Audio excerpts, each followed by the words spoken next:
diving right back into it. Hey everyone, and welcome back to more The Legend of Zelda, Skyward Sword. Previously on our journey, we made our way back here to the Skyloft area. Got a lot of goodies and collectibles. We got a few more upgrades, including for our giant wallet.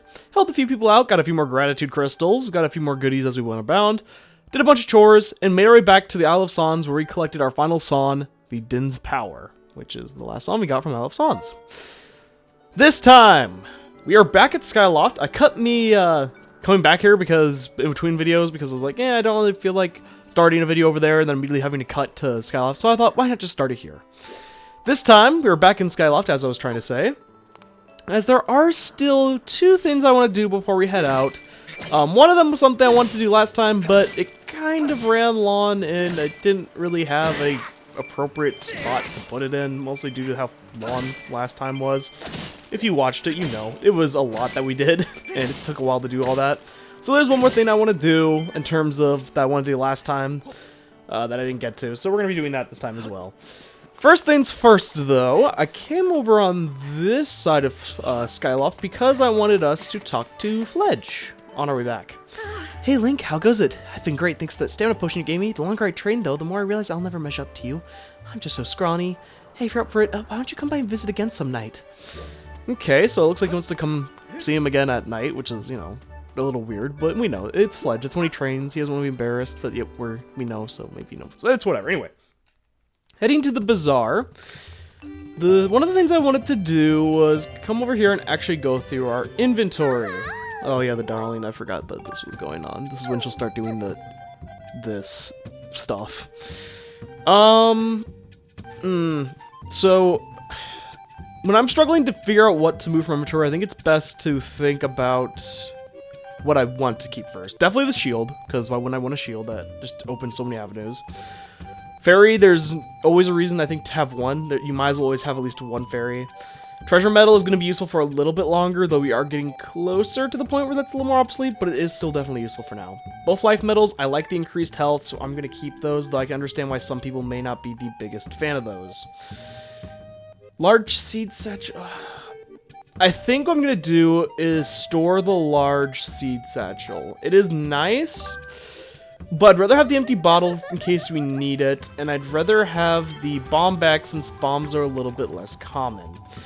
One of the things I want to do is come over here and buy something I didn't last episode. That's a small quiver with this in your pouch and carry 5 more arrows. Perfect for any enamored with archery. It costs 150 rupees. Do you have a deal, my friend? So we will buy it, and as it says, you got the small quiver, now you can carry 5 extra arrows, carry it when using the bow. Just like all the upgrades, they start off pretty minuscule and not that great. I mean, 5 rupees, yeah.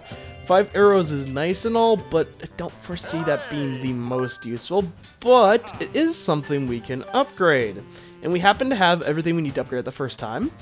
Holds 5, we'll go to holds 10, and larger quiver carry 10 arrows instead of 5, 3 monster horns, 3 dusk relics, 5 ember relics, and 50 rupees. We have all of that stuff. In fact, we have a decent amount of that stuff. So, yes, please.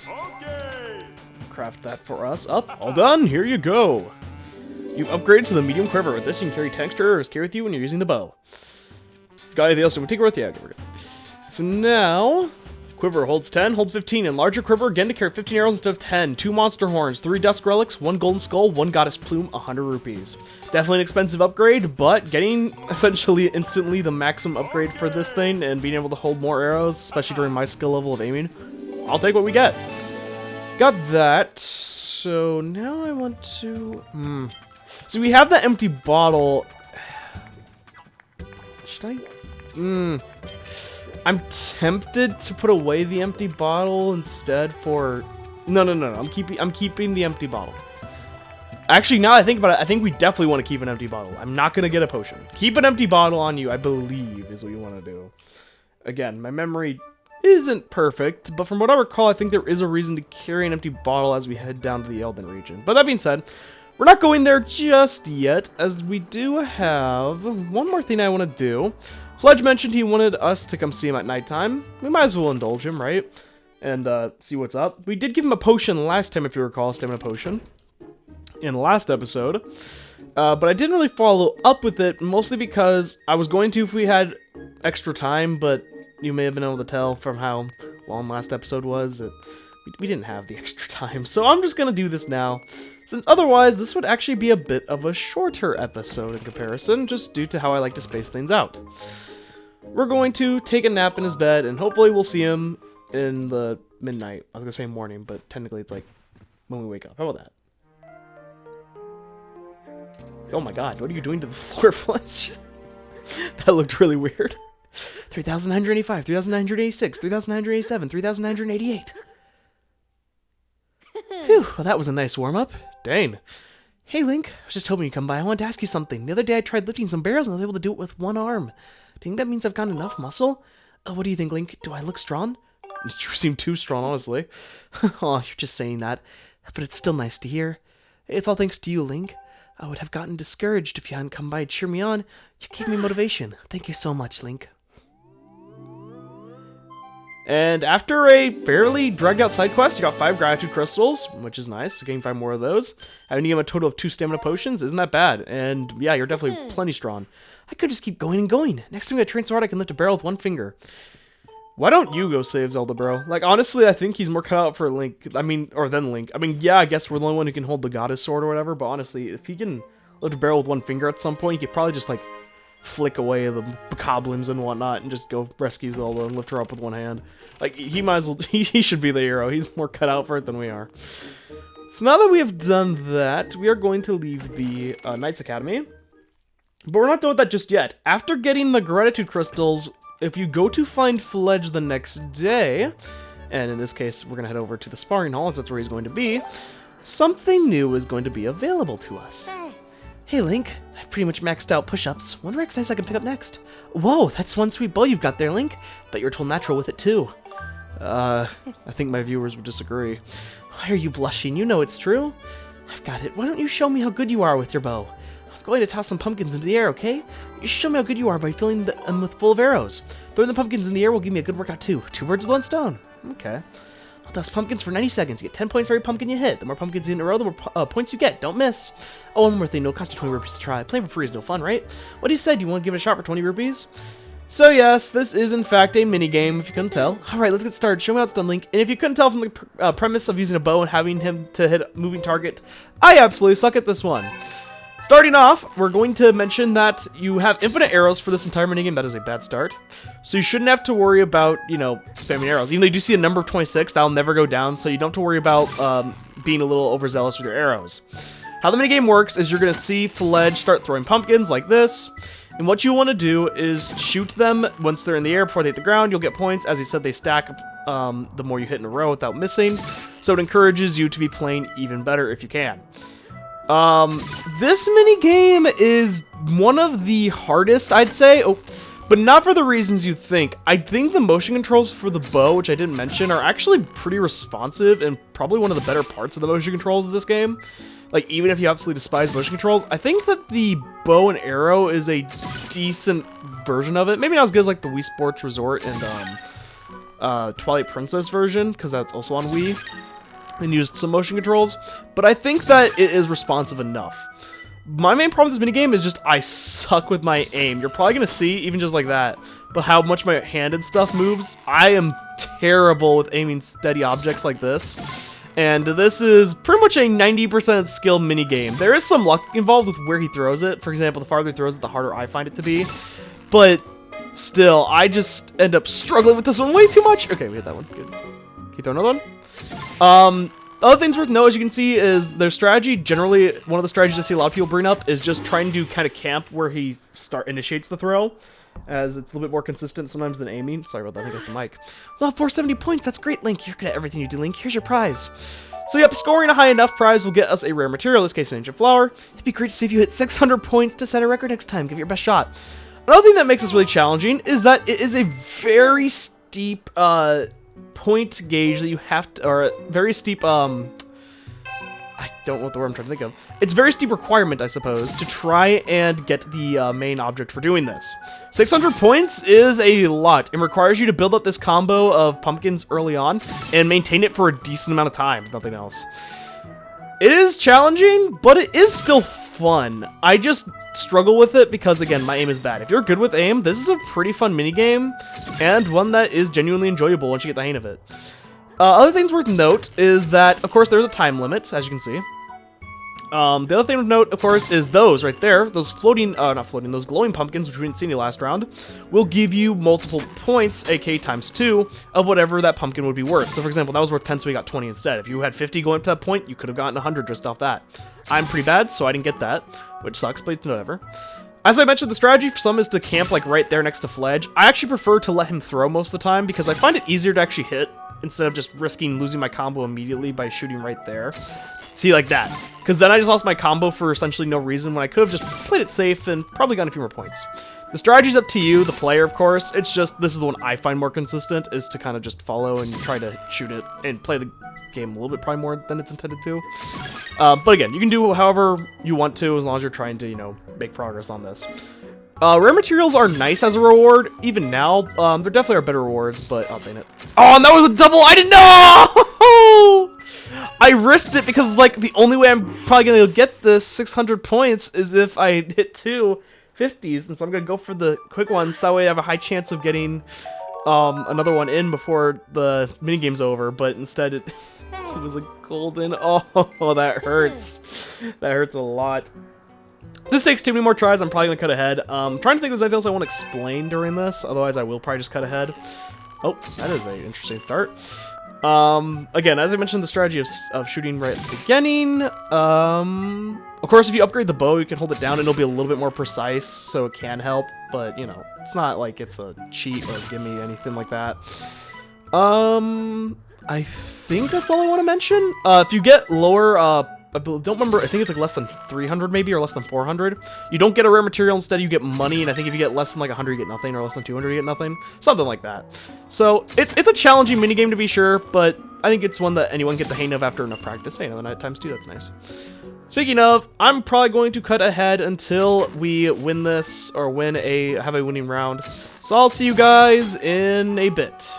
Hopefully not too long, though. Dang it. I'll see you guys then.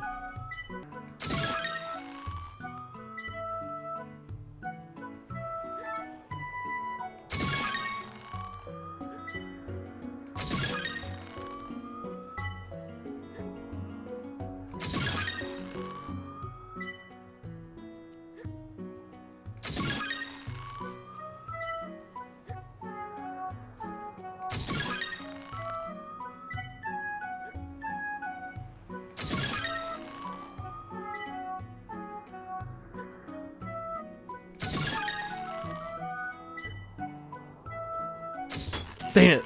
I had a perfect run going, and we have 600 points, so we got the thing.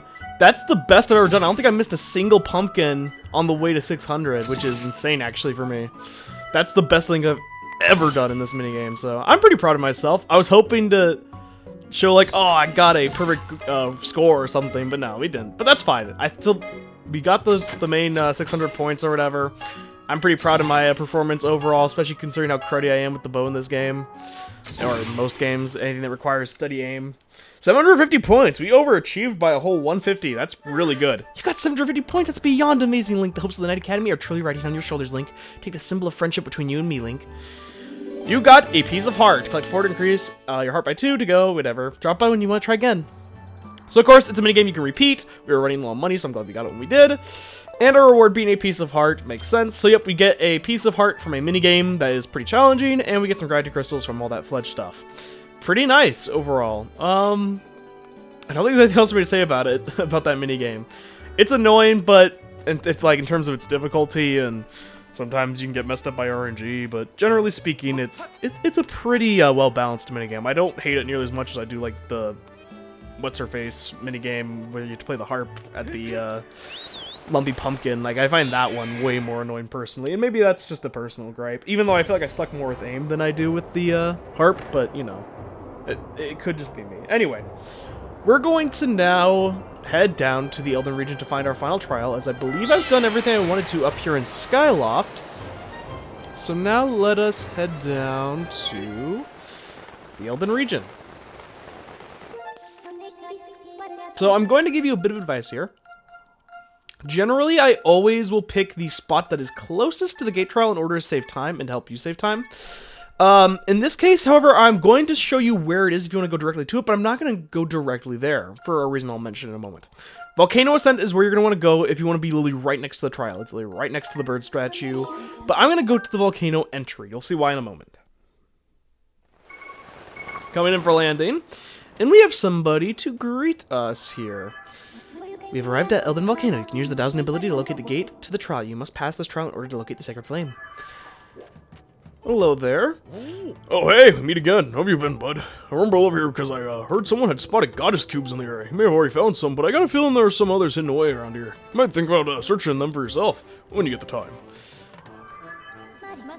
Master, I have information for you. With the enhanced capabilities of your sword, you're able to use your dowsing ability to find goddess cubes. I have taken the liberty of registering goddess cubes as dowsing targets. Please use the ability as you deem necessary.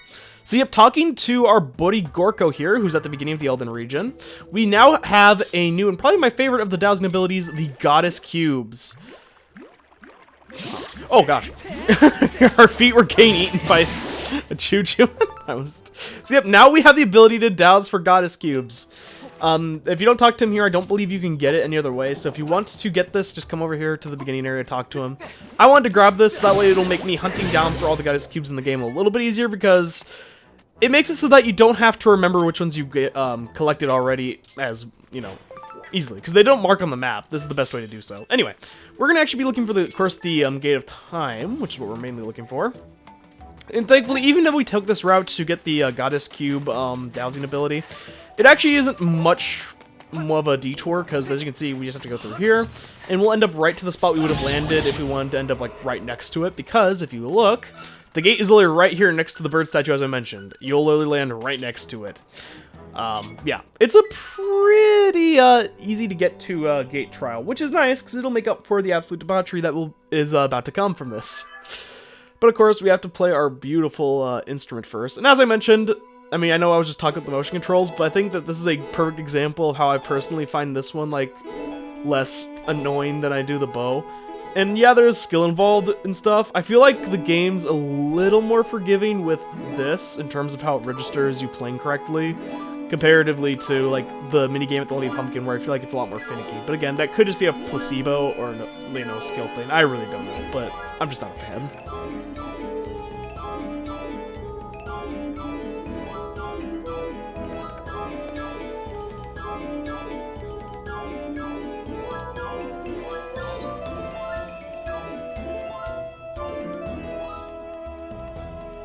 I love how during that song, all the music in the background and Feast singing, you just hear like, it's so goofy. Thrust your sword into the center of the mark and open the way to a new silent realm. Goofy aside, one final trial awaits us.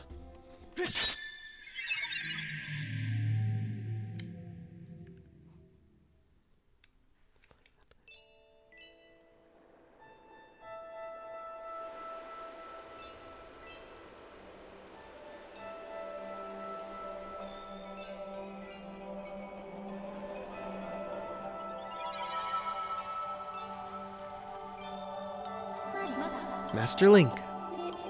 You stand within Din's Silent Realm. The third trial, it will test the limits of your power.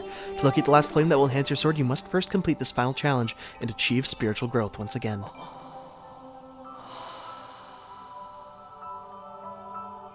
You got the Spirit Vessel. This mysterious plant represents your spirit, Link. When your vessel is full, your spirit will grow, and you'll be entrusted with a new power by the goddess. Do you have any questions? I think we're really used to this by now. Understood, Master. Master, I await your return in the outside world. And of course, as always, we have no tier to start off with, but we have one fairly close by. I probably should have shown that immediately. Thankfully, we don't have to wait for the cutscene, as you can see after we watch it once. There is our closest tier, which is over here, so we do have to go a little bit further and run past that Guardian in order to get our first tier. You got Tier of Din. The object's power holds fluids of the Guardians for just 90 seconds. Level 15 to pass the trial. Nothing new, but again, that one's a little more tense. This is easily the hardest trial up to this point, at least in my mind, which would make sense, because this is the last trial to our knowledge that we have to go through of the Silent Realm. Mostly due to where everything is placed, everything's a lot more spread out, as you're going to see. There are a lot more mean about their placement. Like, see how they placed the pose there, like, on this path up here and at resting spots and stuff? Like, they really just chose some of the worst spots for it. It's not, like, unfair. It's just they're definitely trying to make sure you know that, hey, you're getting, you know, further into the game. We're making sure we keep you challenged and that you're not just, you know, having an easy run through the game. This part, running past the pose, is really annoying. Thankfully, there is some stamina fruit we can use to make our way up here a little bit easier. I recommend grabbing these Tears of Light first, actually, because while all of them are spread out, these ones are spread out, in my mind, the most. And, well, in terms of, like, where you have to go through, and there's a lot of, like, things that could potentially mess you up and instantly get you caught, especially near the end. And again, it's more so your own strategy, right? You can formulate however you think it'll be easier for you based on your skills and whatever. But for me, I find getting the stuff up here on that side of the volcano to be the more optimal strategy just for my skill level. Heading over this way now, we actually have yet another area up near the top of the volcano we're going to go to, that being up this turbine here. As you can see, one of the main challenges I mentioned of everything being spread out is the fact that our time will just... I mean, it's not like it goes away fast or anything. Like, time still moves the same. It's just the tiers are a lot more spread out, so we have to use that time even more so to our advantage. So, for example, here we were over halfway done with our time limit before everything awakened, before we need another tier, before we got one. So this one can be pretty challenging, even if you know where they're at. And here, as you can see... okay. Yes, as you may have seen there, in this pathway, there is now water scattered about the sand area, which was not here the first time. Again, touching the water instantly alerts everything to your presence. It is super terrifying, and this is the only part that I would say is genuinely a little unfair. Thankfully, as I mentioned, the first time we were down on this sand slide, you can use your stamina to run and go against the sand. And it makes things a little bit easier to some degree, including if I play this smart. Oh, that was very close. We can run back up here, grab this tier, use ZL, or whatever button changes the camera to line ourselves up a little bit better. That was also very close. So we don't have to go through skirt our way through as much of the water there as possible. And then that's another reason I recommend getting those two up there. Also is because then when we come back down here, you can see there's a tier waiting for us. So if you do get caught, you have at least one chance to correct or, yeah, kind of correct your mistake. I'm going to also leave that tier there because it's yet another one that... Actually, no. We're going to grab this one. We're going to grab this one here because we're going to leave a different one for last. Grab that. And we're going to grab... So you can see, yeah, they're scattered about a lot. Of course...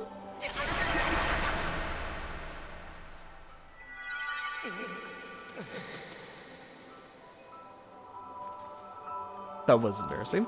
So yeah, touching the lava, which was actually, ironically enough, what I was about to mention, is not in the trial, thankfully. But it isn't, of course, good as you can imagine to touch the lava. Try to avoid it the best of your ability. It's not nearly as bad as getting caught by the Guardians, which completely ends the trial, but it's still not nearly, like... Also, I collected the one I wanted to save, that sucks. But yeah, it's definitely not something you'd probably want to avoid, to say the absolute least.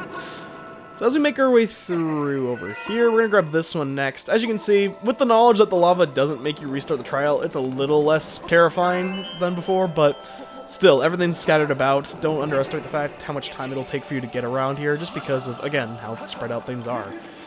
It makes it, in my mind, the hardest thing about it is that time limit, so them trying to exacerbate that by making everything a little bit more spread out is kind of annoying. We're going to slow down here if we can. Come on. Ooh, almost. There we go. Grab that. And now we can hopefully swing over here. There we go.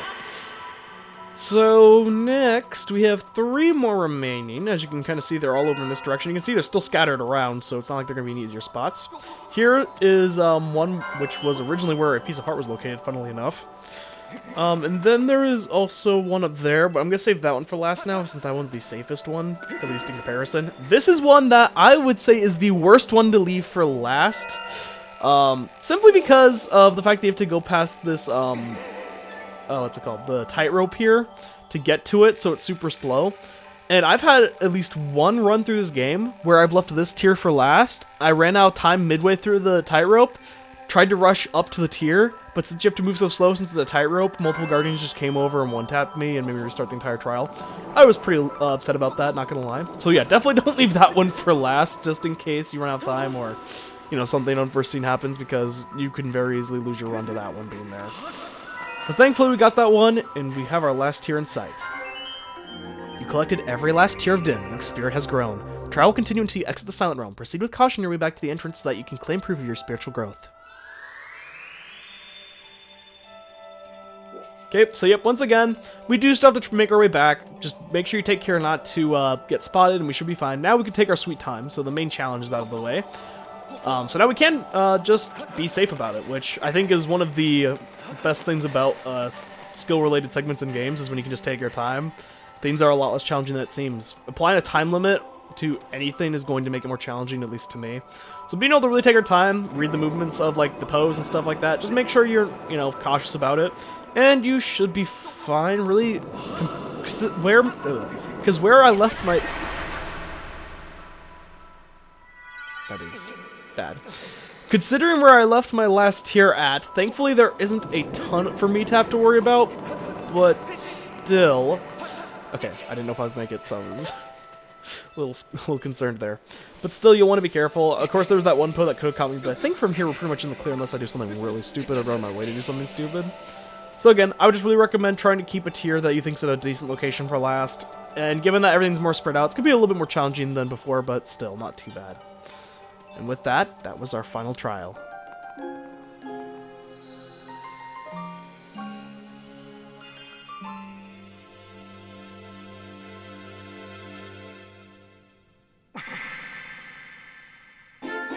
You got the Fire Shield earrings. With these you can stand any heat without a sweat. This is one of the 3 sacred gifts left by the goddess.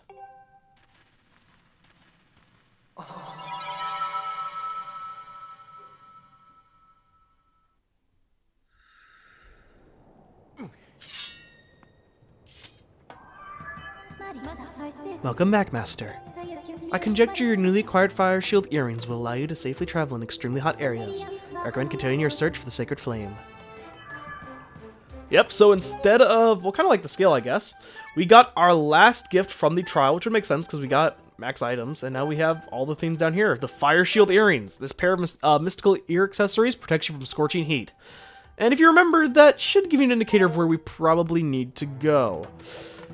But that being said, we're going to be saving that for, you can probably guess, next time. We made our way to, ooh, is that a 20 or a, yeah, it's a 20, okay.